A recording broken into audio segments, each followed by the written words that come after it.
நடிகர் சங்க தேர்தலில் போட்டியிடுவது தங்களது நோக்கமல்ல என நடிகர் விஷால் கூறியுள்ளார்.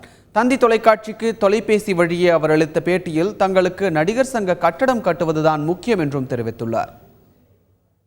சரத்குமார் சாரும் ராதாரவி சார் தான், எங்களுக்கு வேற வழி இல்லை.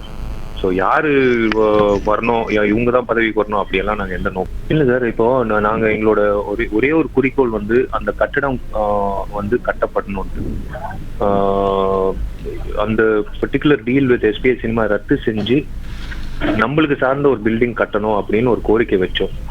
சிறப்பு செயற்குழுல திரு சரத்குமார் அவர்கள் வந்து எங்க கோரிக்கையை கேட்டு அவர் வந்து ஜனவரி 14, 2015 அந்த கேஸை ஸ்குவாஷ் பண்ணி அடிக்கல் நெட்வொர்க்னு சொன்னார்.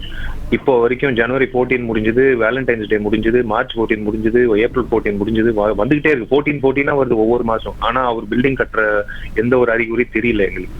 ஸோ அதுதான் வந்து நாங்க திரும்பவும் கேட்கிறோம். அந்த பில்டிங் வந்து நீங்க கட்டுறதுக்கு எல்லாரும் வந்து ஒற்றுமையா கட்டணும்னா கண்டிப்பா எங்களுக்கு எலெக்ஷன்ல நிக்கிற எண்ணம் கூட இல்லை. நாங்க வந்து நிக்க மாட்டோம். சரியான நடவடிக்கை எடுக்கலன்ட்டு இல்லை சார். எங்களுக்கு வந்து நாங்க கேட்ட கேள்விக்கு ஒரு பதில் சொல்லல, அவ்வளவுதான்.